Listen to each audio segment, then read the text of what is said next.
LDC പരീക്ഷയുടെ 2 stage പരീക്ഷകൾ കഴിഞ്ഞപ്പോൾ രണ്ടിനും ഉദ്യോഗാർത്ഥികൾ 2 രീതിയിലാണ് പ്രതികരിച്ചിട്ടുണ്ടായിരുന്നത്. ആദ്യത്തെ പരീക്ഷയുടെ മാത്സ് ചോദ്യങ്ങൾ കണ്ടപ്പോൾ ഇത് വളരെ സിമ്പിൾ ആയിപ്പോയി, പഠിച്ചവർക്ക് ഒരു ഉപകാരവും ഇല്ല, എല്ലാവരും ഇതിൽ സോൾവ് ചെയ്യും, എല്ലാവരും സ്കോർ ചെയ്യും എന്നുള്ള രീതിയിലായിരുന്നു. എന്നാൽ രണ്ടാമത്തെ കണ്ണൂര് കൊല്ലം LDC പരീക്ഷ കഴിഞ്ഞപ്പോൾ പലരും പ്രതികരിച്ചത് ഇത് ഭയങ്കര ടഫായി, PSC എന്തിനാ ഇത്ര ടഫ് ആക്കിയത്, ഇതിപ്പോൾ ആർക്കും അറ്റൻഡ് ചെയ്യാൻ പറ്റൂലല്ലോ, ആർക്കും മാർക്ക് കിട്ടൂലല്ലോ, ഫുള്ള് ജോമെട്രി ആണല്ലോ എന്നൊക്കെയുള്ള രീതിയിലായിരുന്നു. എന്നാൽ ഇത് രണ്ടുമല്ല കറക്റ്റ് ആയിട്ടുള്ള അനാലിസിസ്.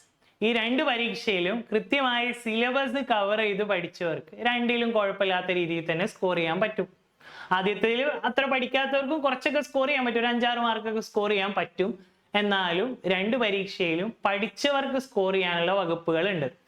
അപ്പൊ ഈ കണ്ണൂര് കൊല്ലം LDC പരീക്ഷയിലെ മാത്സ് ചോദ്യങ്ങൾ PSC എവിടെ നിന്നാണ് പൊക്കിക്കൊണ്ടുവന്നിട്ടുള്ളത് എന്നുള്ള ഡീറ്റെയിൽഡ് വീഡിയോ ആണിത്. അപ്പൊ ആ ഒരു പരീക്ഷയിലെ 10 ചോദ്യങ്ങൾക്ക് പുറമെ PSC എടുത്ത സോഴ്സ് അതേതാണ്, SCERT ടെക്സ്റ്റ് ആണ് കൂടുതൽ ചോദ്യങ്ങൾ വന്നിട്ടുള്ളത്. അപ്പൊ ആ ടെക്സ്റ്റിലെ ആ പൊക്കി എക്സസൈസിന്റെ സൈഡിലുള്ള ഒരുപാട് ചോദ്യങ്ങൾ നമ്മൾ ഇതിൽ ഉൾപ്പെടുത്തിയിട്ടുണ്ട്. ഇത് വളരെ ഡീറ്റെയിൽഡ് ആയിട്ടുള്ള ഒരു അനാലിസിസ് പ്ലസ് സോൾവിങ് വീഡിയോ ആയിരിക്കും. അപ്പൊ ഇനി വരാൻ പോകുന്ന LDC പരീക്ഷകൾ എഴുതുന്നവർക്ക് ക്ഷമയോടെ ഇത് ഫുള്ള് പഠിച്ചാൽ എന്തായാലും ഉപകാരം ഉണ്ടാവും, 100% ഉറപ്പാണ്. അപ്പൊ നമുക്ക് നേരെ സോൾവിങ്ങിലേക്ക് കടക്കാം. ഏറ്റവും ആദ്യം ഏറ്റവും കൂടുതൽ ചോദ്യങ്ങൾ വന്നിട്ടുള്ളത് SCERT 8ാം ക്ലാസ്സിലെ ആദ്യത്തെ ടെക്സ്റ്റ് ബുക്കിൽ നിന്നാണ്. അപ്പൊ ഇതിലെ 3ാമത്തെ പാഠം നിങ്ങൾക്ക് കാണാം ബഹുഭുജങ്ങൾ, 4ാമത്തെ പാഠം സർവ്വസമവാക്യങ്ങൾ, 5ാമത്തെ പാഠം പണവിനിമയം. ഇതിൽ നിന്നൊക്കെ ചോദ്യങ്ങളുണ്ട്. സമവാക്യങ്ങൾ ബേസ് ചെയ്തിട്ട് ഒരു ചോദ്യമുണ്ട്. അപ്പൊ മെജോറിറ്റി ചോദ്യങ്ങളും വന്നിട്ടുള്ളത് 8ാം ക്ലാസ്സിലെ പാർട്ട് 1 ടെക്സ്റ്റ് ബുക്ക്, അതിലെ ആദ്യത്തെ 1 മുതൽ 5 വരെയുള്ള പാഠങ്ങളിൽ നിന്നാണ് മെജോറിറ്റി ചോദ്യങ്ങളും വന്നിട്ടുള്ളത്. അപ്പൊ അതിൽ തന്നെ ബഹുഭുജങ്ങൾ ബേസ് ചെയ്തിട്ട് 2 ചോദ്യങ്ങൾ ഉണ്ടായിരുന്നു. അപ്പൊ ആദ്യം ആ പാഠത്തില് ബഹുഭുജങ്ങളുമായി ബേസ് ചെയ്തിട്ട് നമ്മൾ പഠിക്കേണ്ട കാര്യങ്ങൾ 3 മെയിൻ പോയിന്റുകളേ ഉള്ളൂ. ആ 3 മെയിൻ പോയിന്റുകളും ആ എക്സസൈസിലെ ഒരു എക്സാമ്പിൾ 2-3 ചോദ്യങ്ങൾ വെച്ച് ചെയ്യുന്നു. എന്നിട്ട് നമുക്ക് PSC ചോദിച്ച LDCയിലെ ചോദ്യങ്ങൾ നോക്കാം. അപ്പൊ ആദ്യം ആ പാഠത്തിൽ വരുന്ന കാര്യങ്ങൾ എന്താണ് നോക്കാം. ഇതാണ് പാഠത്തിന്റെ ഫസ്റ്റ് പേജ്. ഇതാണ് ബഹുഭുജങ്ങൾ. ബഹുഭുജം എന്ന് പറഞ്ഞാൽ എന്താണെന്ന് അറിയാത്തവരുണ്ടെങ്കിൽ 3ഓ അതിലധികമോ വശങ്ങളുള്ള രൂപത്തിന്റെ പൊതുവായ പേരാണ് ബഹുഭുജം. നമ്മൾ ത്രികോണം, ചതുരം, സമചതുരം, ലംബകം, സാമാന്തരികം, സമഭുജ സാമാന്തരികം, പഞ്ചഭുജം, മേലോട്ട് ഷഡ്ഭുജം, സപ്തഭുജം, അഷ്ടഭുജം, നവഭുജം, ദശഭുജം, ഇതൊക്കെ പഠിച്ചിട്ടുണ്ട്. പേരുകൾ അറിയായിരിക്കും കുറേയൊക്കെ. അപ്പൊ 10 വരെയുള്ള സൈഡുകളുള്ള ചിത്രങ്ങളുടെ പേരുകൾ എല്ലാവർക്കും അറിയണം. അതില് 3ന് മേലെ ക്ലോസ്ഡ് ആയിട്ടുള്ള ഫിഗേഴ്സ് വരുന്ന എല്ലാത്തിനും കോമൺ ആയിട്ട് വിളിക്കുന്ന ഒരു പേരാണ് പോളിഗൺ അല്ലെങ്കിൽ ബഹുഭുജം. അപ്പൊ ബഹുഭുജത്തിന്റെ എന്തൊക്കെ പ്രോപ്പർട്ടീസ് ആണ് നമുക്ക് ഒരു പരീക്ഷയിൽ ചോദ്യം ചെയ്യാൻ അല്ലെങ്കിൽ ചോദ്യം സോൾവ് ചെയ്യാൻ ആവശ്യമുള്ളത് നോക്കാം. അപ്പൊ ഏറ്റവും ആദ്യത്തെ പോയിന്റ് ഏറ്റവും സിമ്പിൾ പോയിന്റ് ആണ്, കൂടുതൽ പേർക്കും അറിയുന്നതായിരിക്കും. n വശങ്ങളുള്ള ബഹുഭുജത്തിന്റെ കോണുകളുടെ തുക n-2 × 180 ആണ്. അങ്ങനെ പറഞ്ഞാൽ എന്താണ്? ഇപ്പൊ ഒരു 10 വശം ഉണ്ടെങ്കിൽ അതിന്റെ കോണുകളുടെ തുക n-2, n 10 ആയിരിക്കും, 10 - 2 × 180. ആ ഇക്വേഷൻ ഇട്ട് കൊടുത്താൽ അതിന്റെ കോണുകളുടെ തുക കിട്ടും. അപ്പൊ ഈ കോണുകളുടെ തുക എന്ന് വേഗമായിട്ട്, അതായത് പരത്തി പറഞ്ഞാൽ അതിനർത്ഥം ഉള്ളിലെ കോണാണ്. അപ്പൊ ത്രികോണത്തിലെ കോണുകളുടെ തുക നമ്മൾ കാണാപാഠം പഠിച്ചിട്ടുണ്ടാവും, 180 ആണ്. ചതുരത്തിൽ 360 ആണ്, ദീർഘചതുരത്തിലും 360 ആണ്. അതൊക്കെ എല്ലാവർക്കും അറിയുന്നതായിരിക്കും. എന്നാൽ അതിന് മേലെ വശങ്ങളുള്ള ഒരു പോളിഗൺ ബഹുഭുജം വന്നാൽ അതിന്റെ സൈഡുകളുടെ തുക എത്രയാണ് എന്ന് അറിയാനുള്ള ഇക്വേഷൻ ആണ് n-2 × 180. അപ്പൊ ഏറ്റവും ആദ്യം നോട്ട് ചെയ്യേണ്ട പോയിന്റ് കോണുകളുടെ തുക n-2 × 180. അത് ബേസ് ചെയ്ത് ആ എക്സസൈസിലുള്ള ഒരു ചോദ്യം, ഇത് PSC ചോദിച്ച ചോദ്യം കൂടിയാണ്, പണ്ട് ഒരു പരീക്ഷയ്ക്ക് 21-ൽ ചോദിച്ചിട്ടുണ്ട്. 52 വശങ്ങളുള്ള ഒരു ബഹുഭുജത്തിന്റെ കോണുകളുടെ തുക എത്രയാണ്? അപ്പൊ 52 ആണ് വശങ്ങൾ. അപ്പൊ ഇക്വേഷൻ എങ്ങനെ വരും? 52 - 2 × 180 എന്ന് വരും. അപ്പൊ 52-ൽ നിന്ന് 2 കുറച്ചാൽ 50, 50 × 180 ഡിഗ്രി.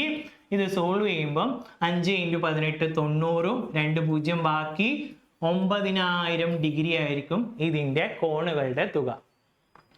അപ്പൊ എന്താണ്? എത്ര വശങ്ങളുള്ള ബഹുഭുജങ്ങളാണെങ്കിലും അതിന്റെ കോണുകളുടെ തുക, അതായത് അകം കോണാണ്, ഉള്ളിലുള്ള കോണിന്റെ തുക എത്രയായിരിക്കും? n-2 × 180. അപ്പൊ അതിന്റെ ഒരു എക്സാമ്പിളും കൂടെ നമുക്ക് നോക്കാം. അതേ എക്സസൈസിലുള്ള ഒരു എക്സാമ്പിളും കൂടെ നോക്കാം. ഇതാണ് ചോദ്യം. ഒരു ബഹുഭുജത്തിന്റെ കോണുകളുടെ തുക 8100. അതിന് എത്ര വശങ്ങളുണ്ട്?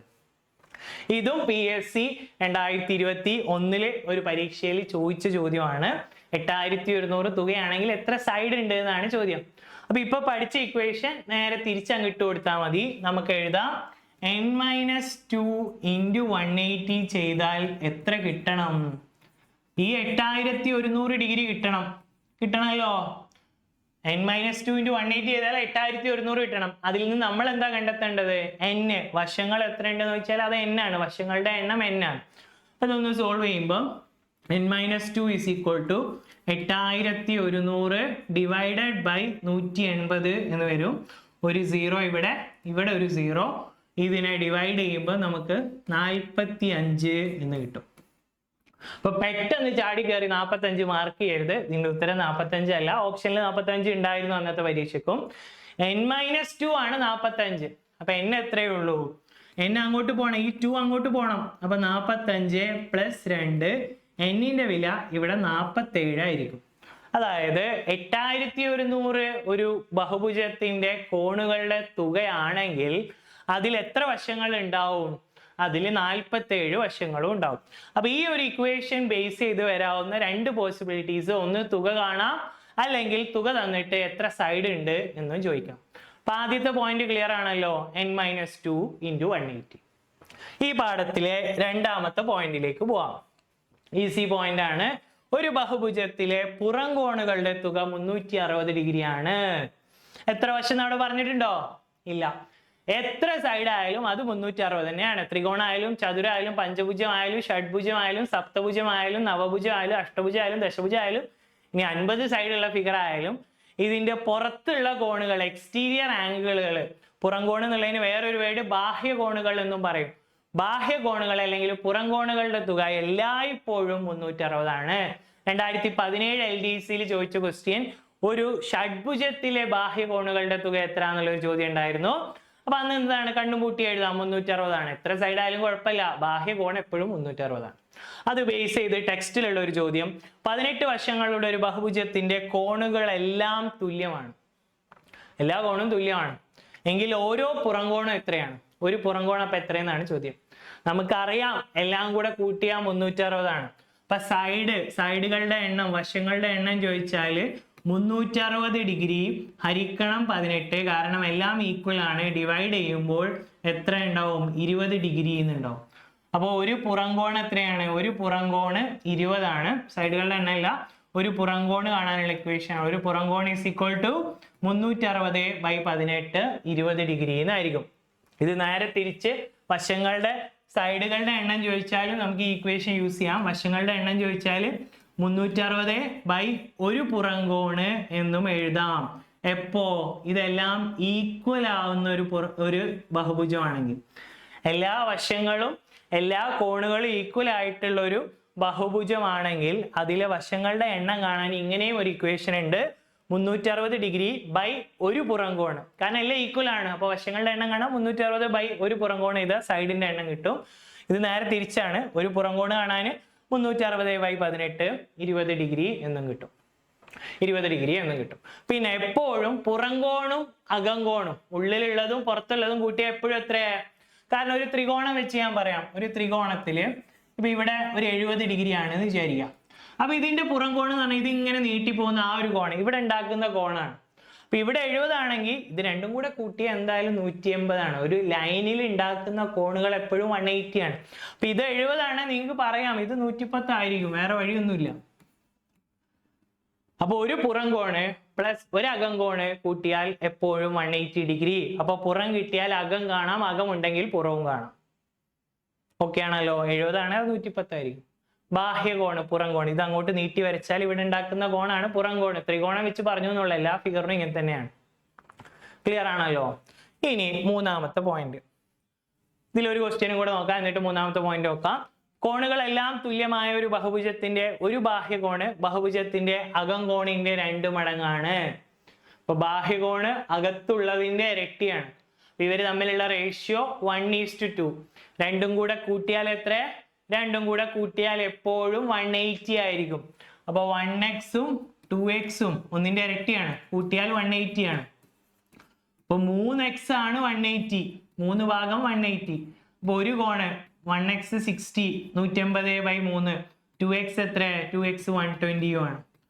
60ഉം 120ഉം ആണ് രണ്ട് കോണുകളും. അതിലെ ഓരോ കോണും എത്ര ഡിഗ്രി ആണെന്ന് ചോദിച്ചാൽ നമുക്ക് പറയാം 60 ഡിഗ്രി. അത് ഏതാണ്? ബാഹ്യകോണ് അകങ്കോണിന്റെ 2 മടങ്ങാണ്. അപ്പൊ അകങ്കോണാണ് ചെറുത്. അകങ്കോൺ 60 ആണ്, ബാഹ്യകോണ് 120 ആണ്. പുറത്തുള്ള ഇത് ബാഹ്യം, ഇത് ബാഹ്യം, ഇത് അകം. അകം 60, ബാഹ്യം 120. ഇനി അതിന് എത്ര വശങ്ങളുണ്ട്? അപ്പൊ ഞാൻ തൊട്ട് മുന്നേ ഒരു ഇക്വേഷൻ പറഞ്ഞിട്ടുണ്ടായിരുന്നു, വശങ്ങളുടെ എണ്ണം ചോദിച്ചാല് 360, കാരണം തുക എപ്പോഴും 360 ആണ്. ഡിവൈഡഡ് ബൈ 360 ഹരിക്കണം എന്താണ്? ഒരു പുറംകോണ്, പുറംകോണ് 120 ആണ്, 120. 3 സൈഡ് ഉണ്ടാവും. അതായത് ഈ ഒരു സ്റ്റേറ്റ്മെന്റില് പറഞ്ഞിട്ടുള്ള ചിത്രം ആരാണ്?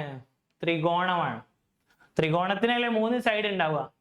ഇതിന്റെ ഉള്ളിലെ കോൺ 60, പുറത്തെ കോണ് 120. അത് ഏത് ചിത്രമാണെന്ന് ചോദിച്ചാൽ അതൊരു ത്രികോണമാണ്. 3 വശമുള്ള ഫിഗർ ഏതാണ്? ത്രികോണമാണ്. അപ്പൊ 360 ഹരിക്കണം ഒരു പുറംകോണ് ഈസ് ഈക്വൽ ടു വശങ്ങളുടെ എണ്ണം എന്ന് നമുക്ക് ഉറപ്പിച്ചു പറയാം. എല്ലാ ഉത്തരവായല്ലോ. ബാഹ്യകോണ് 120, അകംകോണ് 60, വശങ്ങള് 3 ആണ്. ഇനി നമുക്ക് അടുത്ത ഒരു പോയിന്റിലേക്ക് പോവാം. വശങ്ങൾ തുല്യവും കോണുകൾ തുല്യമായ ബഹുഭുജങ്ങളെ നമ്മൾ സമബഹുഭുജം, റെഗുലർ പോളിഗൺസ് എന്ന് വിളിക്കും. പിന്നെ ഒരു പോയിന്റും കൂടെ ചോദ്യം വരാൻ സാധ്യതയുള്ള ഒരു പോയിന്റ്, ബഹുഭുജത്തിന്റെ വികരണങ്ങളുടെ എണ്ണം. എത്ര വികരണങ്ങൾ ഒരു ബഹുഭുജത്തിന് വരക്കാൻ പറ്റും എന്ന് ചോദിച്ചാൽ n × n-3/2. n എന്ന് പറഞ്ഞാൽ നേരത്തെ പറഞ്ഞ പോലെ തന്നെ വശങ്ങൾ. അതിന്റെ ഇപ്പൊ അടുത്ത് ചോദിച്ചൊരു ചോദ്യം, ഒരു അഷ്ടഭുജത്തിന് എത്ര വികരണങ്ങൾ ഉണ്ട് എന്നായിരുന്നു. അപ്പൊ അഷ്ടം എന്ന് പറഞ്ഞാൽ അറിയണം, അഷ്ടഭുജം എന്ന് പറഞ്ഞാൽ എത്രയാണ്, എത്ര സൈഡാണ്? അഷ്ടഭുജം, അഷ്ടഭുജത്തിന് 8 സൈഡ് ഉണ്ടാവും. അപ്പൊ n-ന്റെ വില എത്ര? n-ന്റെ വില 8 ആണ്. 8 × 5/2 എന്ന് വരും. അഷ്ടഭുജത്തിന് 4 വെട്ടി 20 വികരണങ്ങൾ ഉണ്ടാവും. അഷ്ടഭുജത്തിന് 20 വികരണങ്ങൾ ഉണ്ടാവും. അപ്പൊ എത്ര സൈഡ് ആയാലും കുഴപ്പമില്ല, ഈ ഇക്വേഷൻ ഇട്ട് കൊടുക്കുക. അപ്പൊ 3 പോയിന്റ് ആണ്. വീണ്ടും ഞാൻ റീക്യാപ്പ് ചെയ്യുന്നു. അകംകോണുകളുടെ തുക n-2 × 180, മറക്കാതെ വെച്ചോ, n-2 × 180. രണ്ടാമത്തെ പോയിന്റ്, ബാഹ്യകോണുകളുടെ തുക എപ്പോഴും 360, എത്ര വശമായാലും കുഴപ്പമില്ല, 360. മൂന്നാമത്തെ പോയിന്റ്, വികരണങ്ങളുടെ എണ്ണം n × n-3/2. ഇത്രയും പഠിച്ചാൽ നിങ്ങൾ ആ പാഠത്തിൽ നിന്ന് വരാൻ സാധ്യതയുള്ള എല്ലാ ചോദ്യങ്ങളും കവർ ചെയ്ത് കഴിഞ്ഞു. ക്ലിയർ ആണല്ലോ 3 പോയിന്റ്സ്.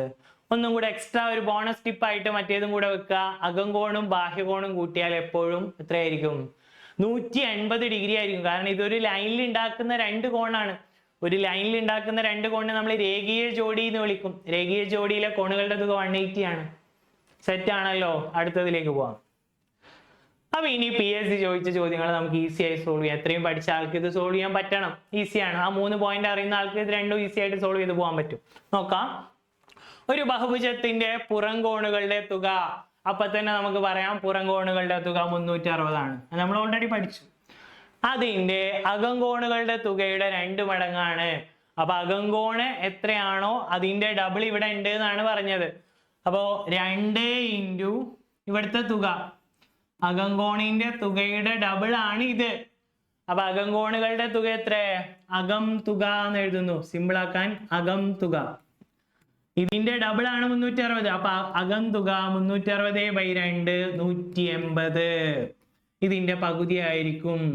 അപ്പോ 380 സൈഡ് വന്നാൽ, 180 തുക വന്നാൽ അത് ഏത് ഫിഗർ ആണ്? നമ്മൾ ബൈ ഹൈറ്റ് ചെയ്ത് വെച്ചിട്ടുള്ള ഫിഗർ ആണ്. കോണുകളുടെ തുക 180 വന്നാൽ അത് ഏത് ചിത്രമാണ്? അത് ത്രികോണമാണ്. ത്രികോണത്തിന് എത്ര വശങ്ങളുണ്ട്? 3 വശങ്ങളുണ്ട്. അപ്പോ കോൺസെപ്റ്റ് മനസ്സിലുണ്ടെങ്കിൽ ക്വസ്റ്റ്യൻ ഈസിയാണ്. കോൺസെപ്റ്റ് പഠിക്കാത്ത ആൾക്കൊന്നും ചെയ്യാനില്ല, മേലോട്ട് നോക്കാനേ പറ്റുള്ളൂ. അപ്പൊ 3 പോയിന്റുകളിൽ നിന്നുള്ള ഈസി ആയിട്ട് സോൾവ് ചെയ്യാൻ പറ്റുന്ന കാര്യം, 360 = 2 × അകത്തിന്റെ തുക. അപ്പൊ അകത്തിന്റെ തുക 180 തുക വരുന്ന ചിത്രം 3 ആണ്. സൈഡുകളുടെ എണ്ണം 3 ആണ്. അത് വേണമെങ്കിൽ ഇക്വേഷനിലൊക്കെ ഇട്ട് സോൾവ് ചെയ്യാം, അതിന്റെ ആവശ്യമില്ല. 3 ആണ്, നമുക്ക് അറിയുന്നതാണ്. ത്രികോണമാണ്, സൈഡ് 3 ആണ്. അടുത്തതിലേക്ക് പോയാലോ. അപ്പൊ വീണ്ടും ബഹുഭുജം ചോദിച്ചു. വീണ്ടും ഡയറക്റ്റ് ക്വസ്റ്റ്യൻ ആണ്. ഞാൻ പറഞ്ഞു 3 പോയിന്റേ ഉള്ളൂ. ആ 3 പോയിന്റ് വെച്ചേ നിങ്ങൾക്ക് ചോദ്യങ്ങൾ ഇതിൽ നിന്ന് ചോദിക്കാൻ പറ്റുള്ളൂ. വേറെ ഒന്നും ഇല്ല അതില്. ആ 3 പോയിന്റ് ഉണ്ടെങ്കിൽ എല്ലാ മാർക്കും സ്കോർ ചെയ്യാം. അപ്പൊ എന്താണ് n-2 × 180 ആണ് എന്ത് അകങ്കോണുകളുടെ തുക. ഇവിടെ എത്രയാണ് സൈഡ് 12 സൈഡ് ഉണ്ട്. 12 - 2 എന്ന് വരും ഇവിടെ ഇൻറ്റു 180. 12 - 2 എന്ന് പറയുമ്പോൾ 10 ആയി. 10 × 180 ചെയ്താൽ നമുക്ക് കിട്ടും 1800 ഡിഗ്രി എന്ന് കിട്ടും. 1800 ഡിഗ്രി ഓപ്ഷൻ സി. അപ്പൊ 2 ചോദ്യം ഈസി ആയിട്ട് വന്നല്ലോ. മൂന്നാമത്തെ ചോദ്യം എടുത്ത പാഠം നോക്കാം ആദ്യം. അപ്പൊ മൂന്നാമത്തെ ചോദ്യം ഇതായിരുന്നു. ഇത് സമവാക്യത്തിന്റെ ചോദ്യത്തില് ഒരു പാഠത്തില് സെയിം ക്വസ്റ്റ്യൻ സെയിം നമ്പർ ഉണ്ട്. പാഠത്തിൽ SCRT നേരെ എടുത്തതാണ്, നമ്പർ പോലും മാറ്റിയിട്ടില്ല. SCRT ബേസ് ചെയ്ത് പഠിച്ചിട്ടുണ്ടെങ്കിൽ ഇത് കിട്ടിയിട്ടുണ്ടാവും. ക്വസ്റ്റ്യൻ മനസ്സിലാക്കി. ഇനിയിപ്പോൾ SCRT അറിയില്ലെങ്കിൽ ഇത് ചെയ്യാൻ പറ്റും. ഈസി ക്വസ്റ്റ്യൻ ആണ്. നോക്കൂ, 2, 5, 8 എന്ന ശ്രേണിയിലെ എത്രാമത്തെ പദത്തിന്റെ വർഗമാണ് എന്ത് 2500. അപ്പൊ ഇങ്ങനെ ഒരു ശ്രേണി പോവാണ്. 2, 5, 8 ഇങ്ങനെ പോകുന്ന ഒരു ശ്രേണി. അതിലെ ഒരു പദം, ഏതോ ഒരു പദം, ആ പദം x ആണെന്ന് വിചാരിക്കാം. ആ എക്സിന്റെ വർഗം, ആ എക്സിന്റെ വർഗമാണ് 2500. x അല്ല, എക്സിന്റെ വർഗമാണ്. അപ്പൊ നമുക്ക് പറയാം എക്സിന്റെ സ്ക്വയർ ആണ് 2500. എക്സ് ഇതിലുള്ള ഒരു പദമാണ്.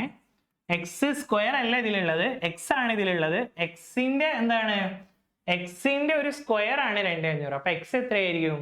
അതിന്റെ റൂട്ട് ആയിരിക്കും. 2500ന്റെ റൂട്ട് കാണാം. 2500ന്റെ റൂട്ട് എളുപ്പത്തിൽ കാണാം. 25ന്റെ റൂട്ട് 5, 2 0 50. അപ്പൊ ഇങ്ങനെ ഒരു ശ്രേണി പോകുന്നു. അതിലൊരു 50 എന്ന് പറഞ്ഞ പദമുണ്ട്. 2, 5, 8 അങ്ങനെ പോകുന്നു, 50 വരെ പോകുന്നു. എന്താ ചോദ്യം? എത്രാമത്തെ പദം, ഈ ഒരു ശ്രേണിയിലെ എത്രാമത്തെ പദമാണ് ഈ പറഞ്ഞ 50 എന്നാണ് ചോദ്യം. 2500 അല്ല, പലരും അവിടെയാണ് തെറ്റിച്ചിട്ടുള്ളത്. എത്രാമത്തെ പദത്തിന്റെ വർഗമാണ് 2500 എന്നാണ്. അപ്പൊ ആ പദം 50 ആണ്. ആ 50 എത്രാമത്തെ പദമാണെന്നാണ് ചോദ്യം. നോക്കാലോ, എങ്ങനെ നോക്കാം? അവസാനത്തെ പദം 50 മൈനസ് ആദ്യത്തെ പദം 2 ഡിവൈഡഡ് ബൈ പൊതു വ്യത്യാസം ഇവിടെ എത്രയാണ്? 3 ആണ്. കാരണം 2, 5, 8 എത്ര കൂടുന്നു? 3 കൂടുന്നു. 3 കൂടുന്നു പറഞ്ഞാൽ പൊതു വ്യത്യാസം 3 ആണ്. 50 അവസാന പദം മൈനസ് ആദ്യ പദം ഡിവൈഡഡ് ബൈ പൊതു വ്യത്യാസം പ്ലസ് 1. ഇതാണ് നമ്മുടെ പദങ്ങളുടെ എണ്ണം, അല്ലെങ്കിൽ ആ പദങ്ങളെ എത്രാമത്തെ പദമാണ് 50 എന്ന് വെച്ചാൽ ഇങ്ങനെയാണ് ചെയ്യാം. അപ്പൊ ഇത് 48/3. 48നെ 3 കൊണ്ട് ഹരിക്കുക, 1 കൂട്ടുക, ഉത്തരം 17 എന്ന് വരും. 17 ആണ് ചോദ്യത്തിന്റെ ഉത്തരം. ഓപ്ഷൻ ഡി ആണ് ചോദ്യത്തിന്റെ ഉത്തരം. 2, 5, 8 അങ്ങനെ പോയി 50. അപ്പോൾ നമ്മൾ എന്ത് ചെയ്തു? ലാസ്റ്റ് പദം മൈനസ് ആദ്യ പദം ബൈ പൊതു വ്യത്യാസം പ്ലസ് 1 സോൾവ് ചെയ്തപ്പോൾ 17 കിട്ടി. ഇതിൽ തെറ്റിക്കാൻ സാധ്യത ഉള്ളത് കുറെ പേര് 16 എഴുതിയിട്ടുണ്ടാവും. പ്ലസ് 1 മറന്നു പോകും. ഈക്വേഷനിൽ എല്ലാവരും മറന്നു പോകുന്ന സാധനമാണ് ഈ പ്ലസ് 1. അപ്പൊ അത് പ്രത്യേകം ഓർമ്മിക്കുക. പദങ്ങളുടെ എണ്ണം കാണാൻ പറഞ്ഞാൽ അവസാനം ഒരു 1 കൂട്ടാനുണ്ട്. അത് കൂട്ടാതെ പോയാൽ അത് ഓപ്ഷനിൽ ഉണ്ടാവും, മാർക്ക് പോവും, നെഗറ്റീവ് അടിക്കും. നമ്മുടെ ഉത്തരം ഓപ്ഷൻ ഡി 17. ഇനി അടുത്ത ചോദ്യത്തിലേക്ക് പോവാം. അപ്പൊ അടുത്തത് പണവിനിമയം. അതേ 8ാം ക്ലാസ് തന്നെ. 8ാം ക്ലാസ്സിലെ പണവിനിമയം ഇതവിടെ കണ്ടില്ല ഇക്വേഷൻ. അത് ആരുടെ ഇക്വേഷനാ? കൂട്ടുപലിശയുടെ ഇക്വേഷൻ ആണ്. അപ്പൊ കൂട്ടുപലിശയുടെ ചോദ്യം വന്നത് ഈ പാഠത്തിൽ നിന്നാണ്, ഡയറക്റ്റ് ആണ്. അത് പിന്നെ നമ്മൾ സിലബസിലും പഠിച്ചാണ്, ജസ്റ്റ് റെഫറൻസ് കാണിക്കാൻ വേണ്ടി പറഞ്ഞുള്ളൂ. അതേ മോഡലുള്ള ചോദ്യം ഇതിലുണ്ട്. ആ ചോദ്യത്തിൽ നിന്നാണ് കൂട്ടുപലിശയുടെ ചോദ്യം വന്നിട്ടുള്ളത്. അപ്പൊ നമുക്ക് ഇതിലുള്ള 2 ചോദ്യങ്ങൾ നോക്കാം. അതുപോലെ പരീക്ഷയ്ക്ക് ചോദിച്ച ചോദ്യങ്ങളും നോക്കാം. പരീക്ഷയ്ക്ക് ചോദിച്ച ചോദ്യം ഇതായിരുന്നു: 8% വാർഷിക പലിശ കണക്കാക്കുന്ന ഒരു ബാങ്കിൽ 25,000 രൂപ നിക്ഷേപിച്ചു. 2 വർഷങ്ങൾക്ക് ശേഷം കൂട്ടുപലിശ എത്ര എന്നാണ് ചോദ്യം. ഈസി ചോദ്യമാണ്. 2 കൊല്ലത്തിന്റെ നമ്മൾ പഠിച്ചിട്ടുണ്ട്. മാരത്തോണൊക്കെ കണ്ടവർക്ക് എല്ലാ ചോദ്യങ്ങളും അറിയായിരിക്കും. ഇതേ മോഡൽ നമ്മൾ ഒരുപാട് ചോദ്യങ്ങൾ മാരത്തോണിൽ ചെയ്തിട്ടുണ്ട്. മാരത്തോൺ വീഡിയോ കാണാത്തവരുണ്ടെങ്കിൽ 8.5 മണിക്കൂറാണ് 2017 മുതൽ ഈ പരീക്ഷ LDC നടക്കുന്നതിന് തൊട്ട് മുന്നുള്ള എല്ലാ പരീക്ഷയുടെ സോൾവിങ് അതിലുണ്ട്. അതിന്റെ ലിങ്ക് താഴെ കൊടുക്കാം. ആവശ്യമുള്ളവർ അത് കണ്ട്, ഇനിയും സമയമുണ്ട്, അത് ഫുള്ള് പഠിച്ചാൽ തന്നെ നിങ്ങൾക്ക് ഒരു 8 മാർക്ക് ഉറപ്പിക്കാം. ഒരു സംശയമില്ല. ഏത് പരീക്ഷയാണെങ്കിലും 8 മാർക്ക് അതിൽ നിന്നുണ്ടാവും ഫുള്ള് പഠിച്ചാൽ. അപ്പൊ നമുക്ക് നോക്കാം. 2:1 ആണ് റേഷ്യോ. കൂട്ടുപലിശ 2 കൊല്ലത്തിനാണെങ്കിൽ 2:1 എന്ന് എടുക്കാം. 3 കൊല്ലത്തിനാണെങ്കിൽ 3:1 എന്ന് എടുക്കാം. ഇപ്പൊ ഇവിടെ 2 കൊല്ലമാണ്. 2 കൊല്ലം ആകുമ്പോൾ 2:1 എങ്ങനെ ചെയ്യാം? ആദ്യം 8% ഓഫ് 25,000. 25,000ന്റെ 8% എന്ന് പറയുമ്പോൾ എത്ര ആവും? 8/100 ഇൻറ്റു 25,000 ചെയ്യുമ്പോൾ നമുക്ക് എത്ര കിട്ടും? 8 × 250 2000 എന്ന് കിട്ടും. 8% ഓഫ് 25,000 2000. ഇനി എന്ത് ചെയ്യും? 2000-ന്റെ ഒരു 8% കാണണം. കാരണം 2 കൊല്ലം ആകുമ്പോൾ 2 തവണ പലിശ കാണണം. 2000-ന്റെ 8% 160 അപ്പൊ ആദ്യത്തെ റേഷ്യോ ഈ 2:1 അല്ലെങ്കിൽ 1:1 എന്ന് പറഞ്ഞാൽ അതിന്റെ ഉദ്ദേശം ആദ്യത്തെ പലിശയെ 2 കൊണ്ട് ഗുണിക്കുക, രണ്ടാമത്തെ പലിശ 1 കൊണ്ട് ഗുണിക്കുക. അതിനാണ് ആ റേഷ്യോ പഠിച്ചു വെക്കുന്നത്. അപ്പൊ ഇതിനെ 2 കൊണ്ട് ഗുണിച്ചു. 2000 × 2 4000 എന്ന് വരും. പിന്നെ 160 × 1 160, രണ്ടും കൂടെ കൂട്ടി 4160 കറക്റ്റ് ആൻസർ ആയിട്ട് വരും. ഓപ്ഷൻ ബി ആണ് ഈ ചോദ്യത്തിന്റെ കറക്റ്റ് ആൻസർ വരുന്നത്. Option B 4160. ഇതിൽ നിങ്ങൾ ആകെ അറിഞ്ഞിരിക്കേണ്ടത് ആ റേഷ്യോ ബൈഹെർട്ട് ചെയ്യണം. 2 കൊല്ലം 1:1 എന്ന് പഠിക്കാം, അല്ലെങ്കിൽ 2:1 എന്ന് പഠിച്ചാൽ പലിശ മാത്രം കിട്ടും. 3:3:1 എന്ന് പഠിക്കാം. 1:3:3:1 എന്ന് പറഞ്ഞാൽ പലിശ അടക്കം തുക കിട്ടും. ഇനി 4 കൊല്ലം അഥവാ ചോദിച്ചിട്ടുണ്ടെങ്കിൽ 4:6:4:1. ഇത് ബൈഹെർട്ട് ചെയ്യുക, ഇതുപോലെ അപ്ലൈ ചെയ്യുക. 3 കൊല്ലമാണെങ്കിൽ 3 സ്റ്റെപ്പ് ഉണ്ടാവും, 4 കൊല്ലമാണെങ്കിൽ 4 സ്റ്റെപ്പ് ഉണ്ടാവും. ആ ഓർഡറിൽ റേഷ്യോ കൊണ്ട് മൾട്ടിപ്ലൈ ചെയ്യുക, എല്ലാം കൂടെ കൂട്ടിയാൽ കൂട്ടുപലിശയായി. ഇനി അത് ബേസ് ചെയ്തിട്ട് ടെക്സ്റ്റിന്റെ ആ പാഠത്തിലുള്ള എക്സസൈസിലുള്ള ഒരു ചോദ്യമാണ് 20,000 6% 3 വർഷത്തിന് ലഭിക്കുന്ന തുക എത്ര എന്നാണ് ചോദ്യം. പലിശയല്ല, തുകയാണ് ചോദിച്ചത്. ഒന്ന് ചെയ്ത് നോക്കിയാലോ. അപ്പൊ ആദ്യം എന്ത് ചെയ്യാം? 6% ഓഫ് 20,000. 20,000-ന്റെ 6% എന്ന് പറഞ്ഞാൽ എങ്ങനെ കാണുക? 6/100 ഇൻറ്റു 20,000 എന്ന് വരും. 2 0 ഇവിടെ വെട്ടി 1200 എന്ന് കിട്ടും. ഇനി അടുത്ത കൊല്ലം നമ്മൾ ഈ 1200-ന്റെ 6% കാണുന്നു. 1200-ന്റെ 6% 72 ആണ്. 6/100 ഇൻറ്റു 1200 72. ഇനി 72-ന്റെ ഒരു 6% കൂടെ നമ്മൾ കാണണം. അപ്പൊ 72-ന്റെ 6% കാണുമ്പോൾ 6/100 ഇൻറ്റു 72 എന്ന് വരും. 2 6 12, ബാക്കി 1 43/100. ഇപ്പൊ 4.32 ആണ് ഇവിടെ പലിശ. 4.32 ആണ് ഇതിന്റെ എന്ത്? ഇതിന്റെ 6%. ഇതിന്റെ 6% 4.32. ഇവിടെ 72-നെ നമ്മൾ 3 കൊണ്ട് ഗുണിക്കേണ്ടി വരും. 72 × 3 216 ആണ്. ഇതിനെ 3 കൊണ്ട് ഗുണിക്കേണ്ടി വരും. 3600 എന്ന് വരും. അപ്പൊ ഇതെല്ലാം കൂടെ കൂട്ടിയാൽ എന്ത് കിട്ടും? ഇതെല്ലാം കൂടെ കൂട്ടിയാൽ കൂട്ടുപലിശ കിട്ടും. നമുക്ക് തുകയാണ് വേണ്ടത്. അപ്പൊ ഇതെല്ലാം കൂടെ കൂട്ടിയതിനോട് ആ 20,000 കൂടെ കൂട്ടണം. അതാണ് 13331 എന്ന് പറഞ്ഞ് എഴുതുന്നത്. അല്ലെങ്കിൽ 331 എഴുതിയാൽ പലിശ മാത്രം കിട്ടും. അപ്പൊ ഇതൊന്ന് കൂട്ടി നോക്കാലോ. ആദ്യത്തേത് 3600, പിന്നെ വന്നത് 216, പിന്നെ വന്നത് 4.32. അപ്പൊ 0.32 ലാസ്റ്റ് ഉണ്ടാവും. 6 4 10, ബാക്കി 1 വരുമ്പോ ഇവിടെ 2 ആവും. 8 3 ഇത്രയും പലിശ ഉണ്ടാവും. അത് 20,000-നോട് കൂട്ടുമ്പോ 23,820.32 എന്ന് കിട്ടും. കുറച്ച് കാൽക്കുലേറ്റീവ് ആണ് ടെക്സ്റ്റിലുള്ള ഈ ഒരു ചോദ്യം. എന്താ ചെയ്തത്? 6% ഓഫ് 20,000 കണ്ടു 3600. പിന്നെ 6% ഓഫ് 1200 കണ്ടു 72. അതിനെ 3 കൊണ്ട് ഗുണിച്ചു 216. 72-ന്റെ 6% കണ്ടു 4.32.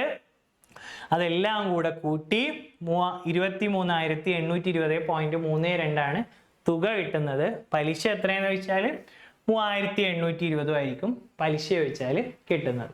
കാൽക്കുലേറ്റീവ് ആണ്, പക്ഷെ കൃത്യമായി ചെയ്യാൻ പറ്റുന്ന ക്വസ്റ്റ്യൻ തന്നെയാണ്. വലിയ ബുദ്ധിമുട്ടുള്ള ക്വസ്റ്റ്യൻ ഒന്നല്ല. അപ്പൊ നമുക്ക് അടുത്ത ടെക്സ്റ്റിലെ ഒരു ചോദ്യം കൂടെ നോക്കാം. ടെക്സ്റ്റിലെ ചോദ്യങ്ങൾ വീണ്ടും വീണ്ടും നോക്കുന്നതിന് പിന്നിൽ ഒരു റീസൺ ഉണ്ട്. ടെക്സ്റ്റിലെ ചോദ്യങ്ങൾ എടുക്കുകയാണെങ്കിൽ ചിലപ്പോൾ അതേ നമ്പർ തന്നെ എടുക്കും. നിങ്ങൾ ഒരിക്കൽ ചെയ്ത് പഠിച്ചതാണെങ്കിൽ നിങ്ങൾക്ക് ഈസി ആയിട്ട് പരീക്ഷയ്ക്ക് അത് ഓർമ്മ കിട്ടും, ആ ഓപ്ഷൻ ഓർമ്മ കിട്ടും. അതിനാണ് ടെക്സ്റ്റിലെ ചോദ്യങ്ങൾ ഞാൻ ആ എക്സസൈസിലുള്ള 2-3 ചോദ്യങ്ങൾ എക്സ്ട്രാ വെച്ചത്. അപ്പോൾ 10% വാർഷിക നിരക്കിൽ കൂട്ടുപലിശ കണക്കാക്കുന്ന ബാങ്കിൽ ദിയ 8,000 രൂപ നിക്ഷേപിച്ചു. 2 വർഷം കഴിഞ്ഞപ്പോൾ 5,000 രൂപ പിൻവലിച്ചു. വീണ്ടും 1 വർഷം കഴിഞ്ഞാൽ ദിയയുടെ കണക്കിൽ എത്ര രൂപ ഉണ്ടാകും എന്നാണ് ചോദ്യം. അപ്പൊ ഈ ചോദ്യം 2 കൊല്ലത്തിന്റെ ചോദ്യമാണ്. 2 കൊല്ലത്തിന് പലിശയൊക്കെ കാൽക്കുലേറ്റ് ചെയ്ത് വെച്ചു. അപ്പൊ ആ കിട്ടിയ പലിശ അടക്കമുള്ള തുകയിൽ നിന്ന് 5,000 എടുത്തു കൊണ്ടുപോയി. ബാക്കി അവിടെ ബാങ്കിൽ ഉണ്ടാവുള്ളൂ. അതിന് പിന്നെ എത്ര പലിശയും കൂടെ വരും എന്നുള്ളതാണ് നോക്കുന്നത്. അപ്പൊ ആദ്യം 2 കൊല്ലമായിട്ട് നോക്കാം. 10% ഓഫ് 8,000. 8,000-ന്റെ 10% എത്ര? ഒരു പോയിന്റ് ഇങ്ങോട്ട് നീക്കിയാൽ മതി, 800. പിന്നെ 800ന്റെ ഒരു 10%, 800ന്റെ 10% ഒരു പോയിന്റ് ഇങ്ങോട്ട് നീക്കി 80. ഇതിനെ 2 കൊണ്ട് ഗുണിച്ചു, ഇതിനെ 1 കൊണ്ട് ഗുണിച്ചു, ഇതെല്ലാം കൂടെ കൂട്ടുമ്പോൾ 1680 എന്ന് വരും. ഇത്രയും പലിശ കിട്ടി. 8000 ബാങ്കിൽ ഇട്ടു, ഇത്ര പലിശ കിട്ടി. അപ്പൊ ഇപ്പൊ ബാങ്കിൽ എത്രയുള്ളത്? ബാങ്കിൽ ഇപ്പൊ എത്ര ഉണ്ടാവും? 8000 ബാങ്കിൽ ഇട്ടു, ഇത്ര പലിശയും കിട്ടി. അത് രണ്ടും കൂടെ കൂട്ടുക. ബാങ്കില് 2 കൊല്ലം കഴിഞ്ഞപ്പം ഇത്ര രൂപ ബാങ്കിലുണ്ട്. 8000 പ്ലസ് 1680 ആണ് ഈ പറഞ്ഞ 9680. അത്രയും ബാങ്കിലുണ്ട്. ഇനി അതിൽ നിന്ന് ദീ എന്ത് ചെയ്തു? ദീ അതിൽ നിന്ന് ഒരു 5000 എടുത്തു കൊണ്ടുപോയി. എന്തിനാ കൊണ്ടുപോയെന്ന് അറിയില്ല, എന്തായാലും 5000 കൊണ്ടുപോയി. അപ്പൊ ബാക്കി എത്രയുണ്ട്? ബാക്കി 4680 ഉണ്ട് ബാങ്കിൽ. ഇനി അടുത്ത ഒരു വർഷം കൂടെ കഴിയുമ്പോൾ പലിശ കിട്ടുന്നത് ഇതിനെ കിട്ടുള്ളൂ. ബാങ്കിൽ എത്രയുണ്ട് അതിനെ പലിശ കിട്ടുള്ളൂ, വെറുതെ പലിശ തരൂല. ബാങ്കിൽ ഇപ്പൊ എത്രയേ ഉള്ളൂ, അപ്പൊ അതിനൊരു പലിശ. ഇതിന്റെ ഒരു 10%, ഇതിന്റെ ഒരു 10% എന്ന് പറഞ്ഞാൽ എന്ത് ചെയ്താൽ മതി? ഒരു പോയിന്റ് ലെഫ്റ്റിലോട്ട് നീക്കുക. അപ്പൊ ഇതിനോട് ഒരു 468 കൂട്ടിയാൽ നമ്മുടെ ഉത്തരായി. ഇതിനോട് ഒരു 468 കൂട്ടുക. 10%, ഇതിന്റെ 10%, അതാണ് 468. ഒരു പോയിന്റ് ഇങ്ങോട്ട് നീക്കി. അപ്പൊ 0 8 കൂട്ടിയപ്പോ 8, 6ഉം 8ഉം കൂട്ടി 14, ബാക്കി 1 ആണ് 5, 5ഉം 6ഉം 11, ബാക്കി 1 5. 5148 ഇപ്പൊ എന്തിലുണ്ടാവും? ഇപ്പോ നമ്മുടെ ബാങ്കിൽ ഉണ്ടാവും. പലിശ അടക്കം അത്രയും ഉണ്ടാവും. ഈ 468 ഇതിനോട് കൂട്ടിയാൽ എത്ര ഉണ്ടാവും? 5148 രൂപ. ഇപ്പോൾ ദിയയുടെ കണക്കിൽ എത്ര രൂപ ഉണ്ടാവും എന്ന് വെച്ചാൽ അത്രയും ഉണ്ടാവും. അപ്പൊ ആദ്യം 2 കൊല്ലത്തിന്റെ പലിശ കണ്ടു, 2 കൊല്ലത്തിന്റെ തുക കിട്ടി, അതിൽ നിന്ന് 5000 കൊണ്ടുപോയി, ബാക്കി ഇത്ര ഉണ്ട്. അതിനൊരു 10% പലിശ കിട്ടും ഒരു കൊല്ലം കഴിയുമ്പോൾ.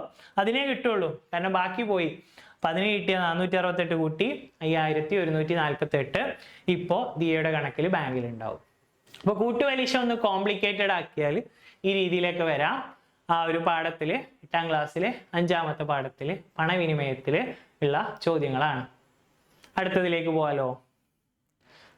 അടുത്തത് 2.5 സ്ക്വയർ മൈനസ് 1.5 സ്ക്വയർ. ഇതും സർവ്വസമവാക്യങ്ങൾ എന്ന് പറഞ്ഞ പാഠത്തിലെ ഒരു എക്സസൈസിൽ നിന്ന് എടുത്തതാണ്. എക്സസൈസ് ഞാൻ കാണിക്കും, അതിലെ ചോദ്യങ്ങളും ചെയ്യും. ആദ്യം ഇത് ശ്രദ്ധിക്കുക. ഇതെന്താണ്?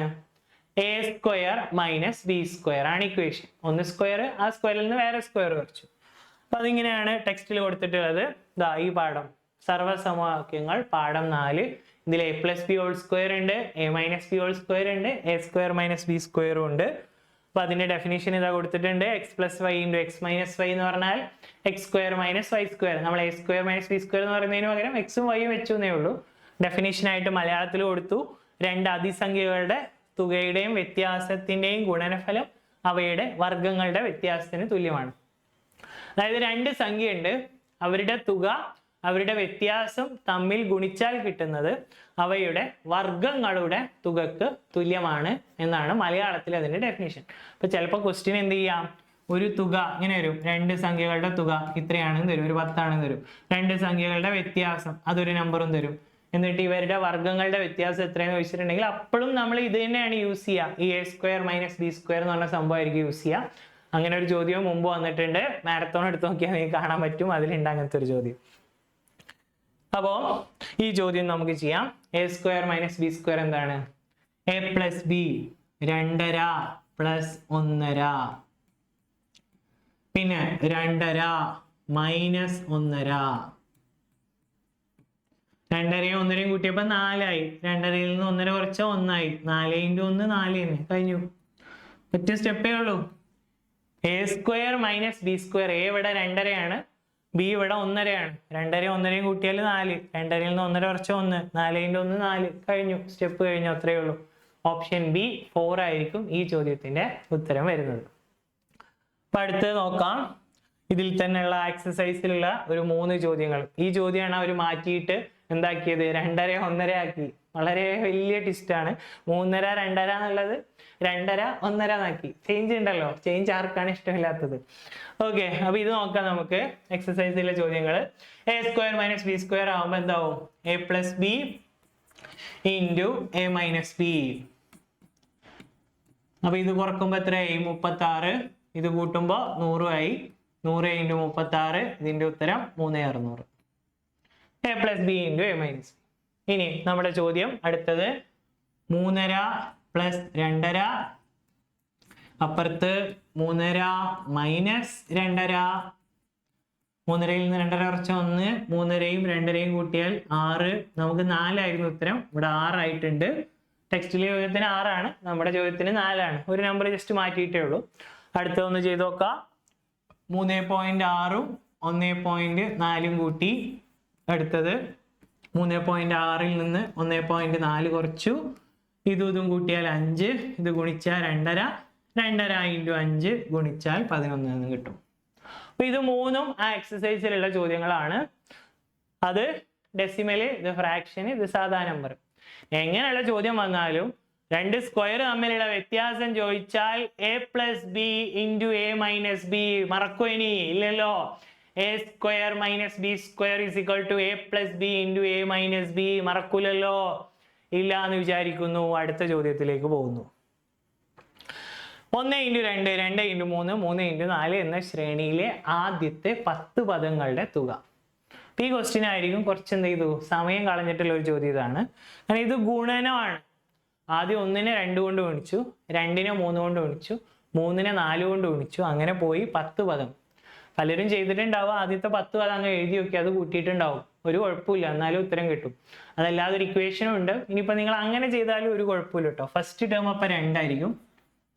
അടുത്തത് 2 ഉം 3 ഉം ഗുണിച്ചാൽ എത്രയായി? 6 ആയി. 3 ഉം 4 ഉം ഗുണിച്ചാൽ 12 ആയി. ഇനി ഗുണിക്കുക ഏതായിരിക്കും? ആലോചിച്ച് നോക്കും. 3 4 കഴിഞ്ഞാൽ 4 5 20 ആവും. പിന്നെ അടുത്തതോ 5 6 ഗുണിക്കും 30 ആവും. പിന്നെ 6 7 ഗുണിക്കും 42 ആവും. പിന്നെ എത്ര ഗുണിക്കും? 6 7 42 കഴിഞ്ഞാൽ 6 7, പിന്നെ 7 8 56 ആവും. പിന്നെ 8 9 ഗുണിച്ചു 72 ആവും. പിന്നെ 9 10 ഗുണിച്ചു 90 ആവും. എത്ര പദമായി? 1 2 3 4 5 6 7 8 9, ഒന്നും കൂടെ വേണം, 110. 10 × 11 110. ഇതെല്ലാം കൂടെ കൂട്ടേണ്ടി വരും. ഇനി അങ്ങനെ ചെയ്താലും ഒരു കുഴപ്പമില്ല. 1 × 2, 2 × 3, 3 × 4, 4 × 5, 5 × 6, 7 × 6 × 7, 7 × 8, 8 × 9, 9 × 10, 10 × 11. ഇതെല്ലാം കൂടെ കൂട്ടിയാൽ എത്ര കിട്ടുക? 440. കൂട്ടി നോക്കി അറിയാം, 440 എന്ന് കിട്ടും. ഇതാണ് അതിന്റെ ഡയറക്റ്റ് വഴി.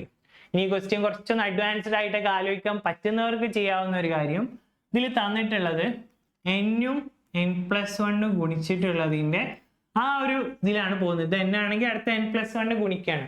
അങ്ങനെയുള്ള ഒരു ശ്രേണിയുടെ തുകയാണ് ഈ ക്വസ്റ്റ്യനിൽ തന്നിട്ടുള്ളത്. അപ്പൊ അങ്ങനെയുള്ള ഒരു ശ്രേണി ഇതിനൊന്ന് എക്സ്പാൻഡ് ചെയ്താൽ എന്താവും? n² ഉം n-ഉം ആണ്. ഈ ക്വസ്റ്റ്യനിൽ ശരിക്കും n എന്ന് പറഞ്ഞാൽ 1 ആണെന്ന് വിചാരിക്കുക. അടുത്തത് n², 1-ന്റെ സ്ക്വയർ.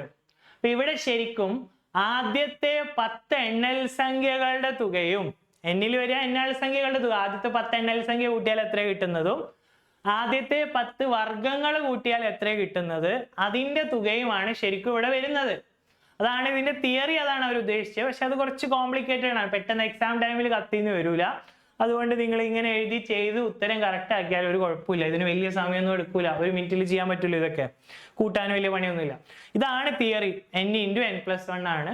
ഇത് ഗുണിച്ചാൽ n × n, n², n × 1 n. അപ്പൊ ഇതിൽ ഈ ഒരു ടേമുകളിൽ ഉള്ളത് ഒന്ന് 1 ആണെങ്കിൽ ഇത് 1² ആയിരിക്കും. അടുത്തതിൽ നോക്കുമ്പോൾ 2 ആണെങ്കിൽ 2² കൂട്ടേണ്ടി വരും. അടുത്തത് നോക്കുമ്പോൾ, അതായത് ഇതെന്താണ്? ഇത് നോക്കൂ, 1 + 1² ആണ്. ഇത് 2 + 2² അല്ലേ? ഇത് 3 + 3². എല്ലാം അങ്ങനെയാണ് പോകുന്നത്. ഇത് 4 + 4². അപ്പൊ 10 വരെയുള്ള നമ്പേഴ്സിന്റെ എണ്ണൽ സംഖ്യകളുടെ തുകയും 10 വരെയുള്ള സംഖ്യകളുടെ വർഗങ്ങളുടെ തുകയും കൂട്ടിയാൽ എന്ത് കിട്ടും? ഇതിന്റെ ഉത്തരം കിട്ടും. ആ രീതിയിലും ചെയ്യാം. ഒന്ന് ആലോചിച്ച് നോക്കൂ.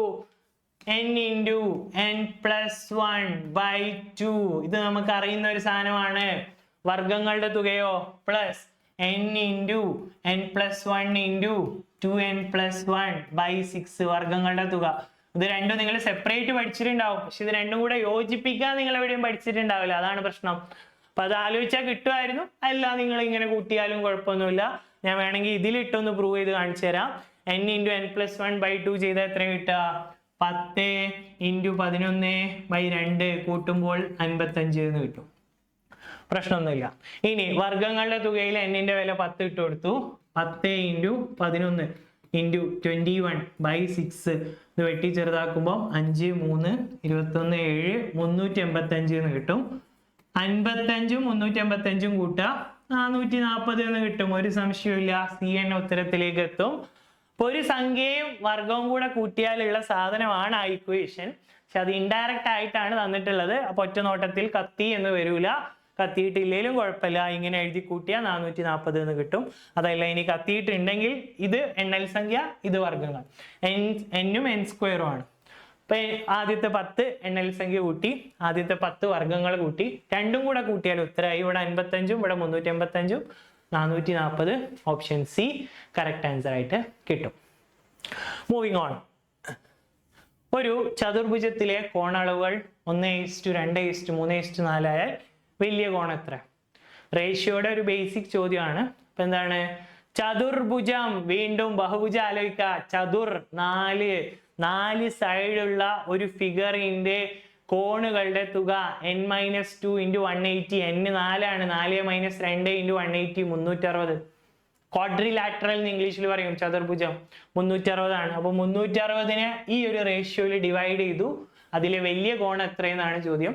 അപ്പൊ ഈ റേഷ്യോ നോക്കാം. 1 2 3 4 കൂട്ടിയാൽ എത്രയായി? 1 2 3 3 3 6 6 4 10. 10x ടോട്ടൽ 10x ആണ് 360. നമ്മളോട് ചോദിച്ചു വലിയ കോണ്. വലിയ കോൺ ഏതാണ്? 1 2 3 4. വലിയ കോണ് 4x. 10x 360 ആണെങ്കിൽ 4x എത്രയെന്നാണ് ചോദ്യം. ഒന്ന് ഡിവൈഡ് ചെയ്ത് സിംപ്ലിഫൈ ചെയ്യാലോ. 360നെ 4 കൊണ്ട് ഗുണിച്ചു, 10 കൊണ്ട് ഹരിച്ചു, ഇത് വെട്ടി 36 × 4 144 ഡിഗ്രി ആയിരിക്കും ഇതിലെ വലിയ cone. Option B. Option B. Total തന്നു, വലിയ കോണ് കണ്ടെത്തി. ഈസി ആയിട്ട് ചെയ്യാലോ. അടുത്ത ചോദ്യത്തിലേക്ക് പോവാം. ഇനി നിങ്ങൾക്ക് ഒരു ബോണസ് ആയിട്ട് എൻ്റെ വക ഒരു ടൈറ്റ് ക്വസ്റ്റ്യൻ, ആ മോഡലിലുള്ള എൻ്റെ ഒരു ബോണസ് ചോദ്യം നോക്കിക്കോളൂ. ഒരു ചതുർഭുജത്തിലെ കോണുകളുടെ അംശബന്ധം 1 2 4 3 ആയാൽ ഈ ചതുർഭുജത്തിന്റെ പേരെന്ത്? 1 2 4 3 ആണ്. അപ്പോ ഇതെല്ലാം കൂടെ കൂട്ടുമ്പോ എത്ര പാർട്ട് ഉണ്ട്? 1 2 3 3 4 7 7ഉം 3ഉം 10 10 പാർട്ട് തന്നെയാണ് ഇപ്പോഴും. 10 പാർട്ട് 360. അപ്പൊ ആ ചതുർഭുജത്തിന്റെ പേര് കിട്ടണമെങ്കിൽ ഇതിലുള്ള ഓരോ കോണും ഞാൻ കണ്ടെത്തേണ്ടി വരും, എന്നാലേ ചതുർഭുജത്തിന്റെ പേര് കിട്ടുള്ളൂ. അപ്പൊ 1x 360നെ 10 കൊണ്ട് ഡിവൈഡ് ചെയ്യാം, 36. ഒരു കോണ് 360 ആണ്. അടുത്തത് 2x എന്ന് പറയുമ്പോൾ 72. ഇനി 4x 2xന്റെ ഇരട്ടി നേരത്തെ ചെയ്തു 144. ഇനി 3x എത്രയാണ്? 108 കിട്ടും. അപ്പൊ ഇതാണ് 4 കോണ്. ഇനി ഒന്ന് നമ്മുടെ ഇതിലേക്ക് നോക്കൂ. സാമാന്തരികം, ഓപ്പോസിറ്റ് കോണുകൾ എന്തായിരിക്കും? തുല്യമായിരിക്കും. ഇവിടെ ABCD ആണ്. ഓപ്പോസിറ്റ് തുല്യമാണോ? അല്ല, രണ്ടെണ്ണം എന്തായാലും ഇവിടെ ഈക്വൽ ആയിരിക്കും സാമാന്തരികത്തിൽ. അപ്പൊ ഇതല്ല. ലംബകാണോ അല്ലേ നമുക്ക് പറയാൻ പറ്റൂല. അവിടെ 180യുടെ പ്രോപ്പർട്ടി ഉണ്ട്, പക്ഷെ ഇവിടെ പറയാൻ പറ്റൂല. സമചതുരം എന്തായാലും അല്ല, 90 ആണല്ല. ഇതാണ് ഉത്തരം. അപ്പൊ ഇതെന്താന്ന് അറിയാത്തവരുണ്ടെങ്കിൽ ചക്രീയ ചതുർഭുജം, പേര് ഇതുവരെ കേൾക്കാത്തവരുണ്ടെങ്കിൽ സൈക്ലിക് ക്വാഡ്രിലാറ്ററൽ എന്ന് പറയും. അതായത് ഒരു സർക്കിൾ ഉണ്ട്. അപ്പൊ ഇതിൽ ഞാൻ എങ്ങനെ ഒരു 4 സൈഡ് മുട്ടുന്ന രീതിയിൽ ഒരു ചതുർഭുജം വരച്ചു. അപ്പൊ ഇതിന്റെ ഉള്ളിലുള്ള എല്ലാ ചതുർഭുജത്തിനും ചക്രീയ ചതുർഭുജം എന്നാണ് വിളിക്കുക. ഇങ്ങനെ ഒരു സർക്കിളിന്റെ ഉള്ളിൽ ഒരു ചതുർഭുജം വെച്ചാൽ ഇതിനൊരു പ്രത്യേകത ഉണ്ട്. ഇതിന്റെ പ്രത്യേകത എന്ന് പറഞ്ഞാൽ ABCD ആണെങ്കിൽ ഇതിന്റെ ഓപ്പോസിറ്റ് കോണുകൾ കൂട്ടിയാൽ എപ്പോഴും 180 കിട്ടുള്ളൂ. അത് സർക്കിളും കൂടെ ബേസ് ചെയ്തിട്ട് വരുന്ന പ്രോപ്പർട്ടിയാണ്. ചക്രീയ ചതുർഭുജത്തിന്റെ എതിർകോണുകളുടെ തുക 180 ആയിരിക്കും. അത് ഈ ക്വസ്റ്റ്യനിൽ ഇതിൽ നിങ്ങൾക്ക് കാണാൻ പറ്റും. ബിയും സിയും, ഇത് ആദ്യത്തെ ആംഗിൾ A ആണെന്ന് വിചാരിക്കുക, ഇത് ആംഗിൾ B, ഇത് ആംഗിൾ C, ആ ഓർഡറിൽ തന്നെ. ഇപ്പൊ ബിയും ഡിയും കൂട്ടിയാൽ 180 കിട്ടുന്നുണ്ടോ? ഉണ്ട്. 72 108 180 ആണ്. 144 36 180 ആണ്. അപ്പൊ ഇതെന്ത് ത്രികോണമാണ്? ഇതൊരു ചക്രീയ ചതുർഭുജമാണ്. നമ്മൾ പുതിയൊരു പോയിന്റ് ആയിട്ട് പഠിച്ചോളൂ. ചക്രീയ ചതുർഭുജം.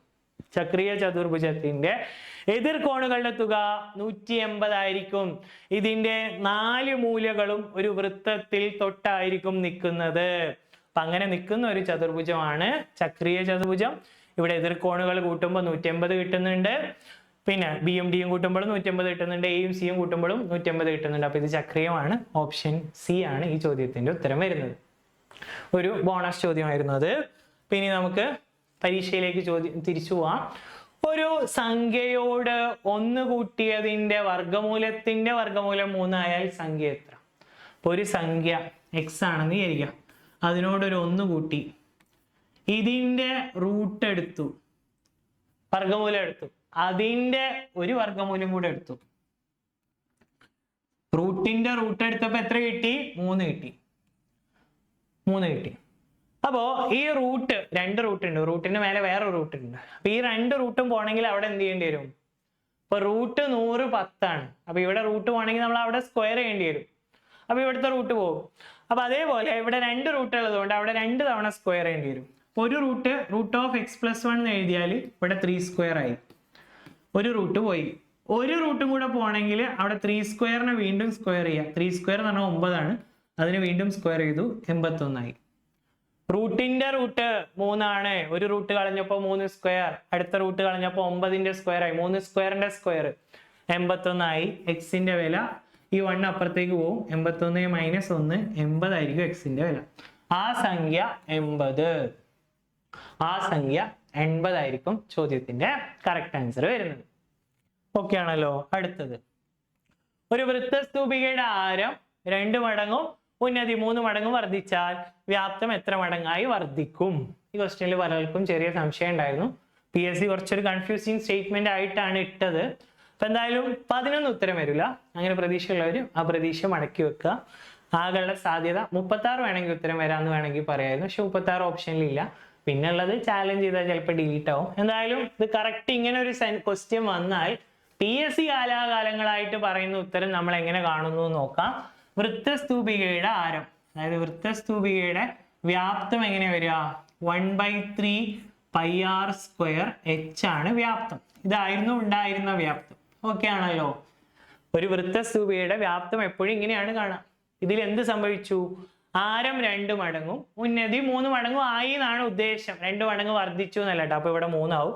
അതാണ് ഞാൻ പറഞ്ഞത്. അങ്ങനെ ചെയ്താൽ 36 കിട്ടും. പക്ഷെ അത് ഓപ്ഷനിൽ ഇല്ലാത്തതുകൊണ്ട് നമ്മൾ കോംപ്ലിക്കേറ്റഡ് ആക്കണ്ട. നമുക്ക് 2 മടങ്ങ് തന്നെ വെച്ച് ചെയ്യാം. അപ്പൊ 1/3 പൈയിൽ ഒന്നും മാറ്റില്ല, അത് അവിടെ തന്നെ നിൽക്കട്ടെ. ഇവിടെ 2r ഡബിൾ ആയി, 2r സ്ക്വയർ. അവിടെയോ ഉന്നതി ഹൈറ്റ് 3 മടങ്ങ്, അപ്പൊ 3h എന്നും വരും.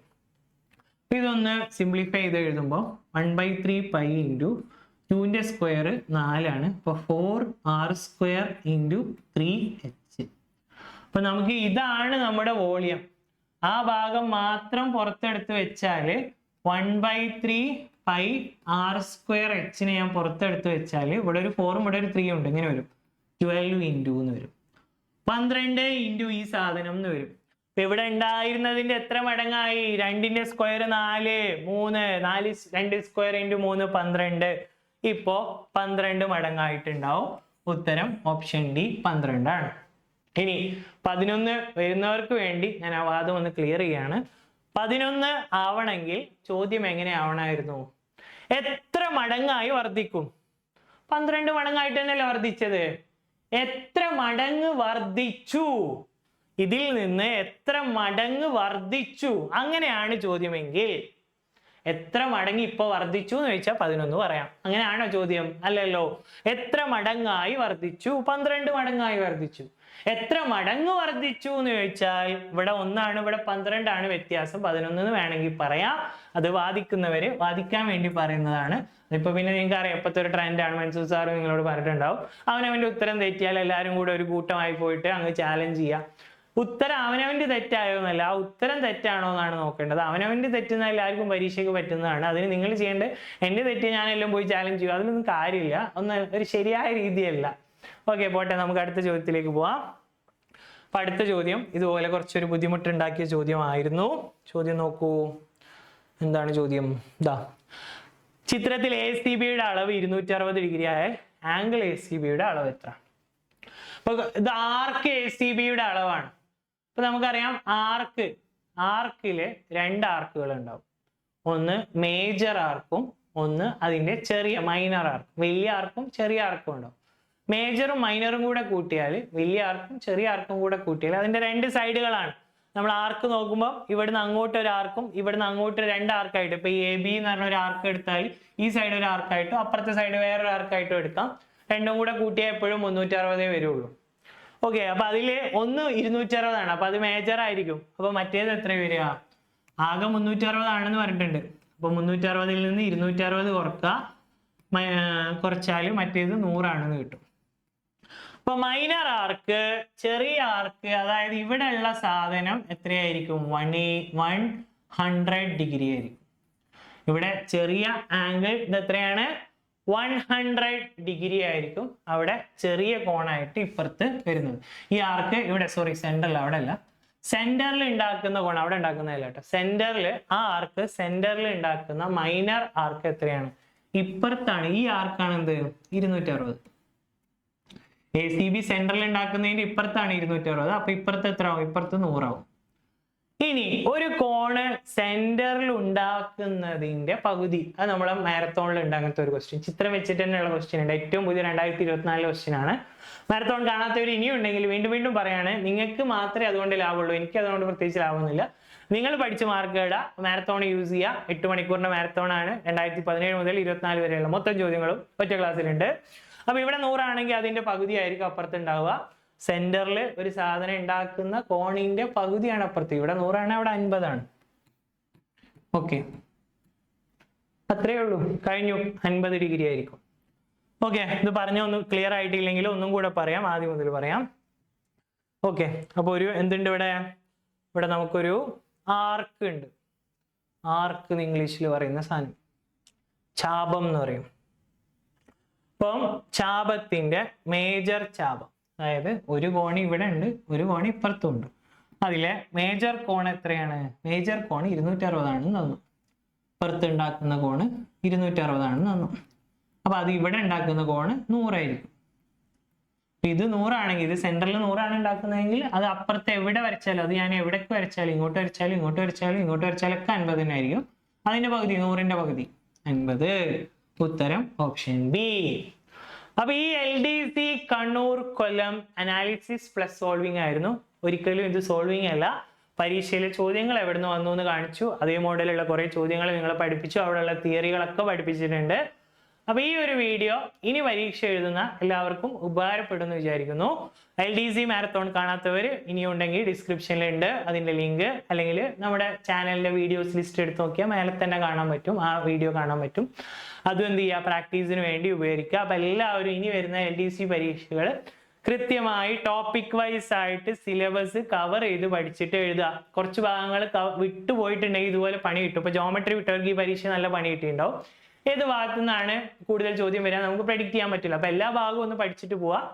കൃത്യമായി പഠിച്ചാൽ കൃത്യമായി മാർക്ക് കിട്ടും. വേറെ അതിന് പുറത്ത് വലിയ സാധനങ്ങളൊന്നുമില്ല. പഠിച്ച കാര്യങ്ങളെ വരുന്നുള്ളൂ. അത് കൃത്യമായി പഠിക്കുക, അനലൈസ് ചെയ്യുക, പ്രാക്ടീസ് ചെയ്യുക. ഈ ഒരു സെഷൻ ഇവിടെ എൻഡ് ചെയ്യുന്നു. മറ്റൊരു സെഷനായിട്ട് നമുക്ക് വീണ്ടും കാണാം. Thank you all.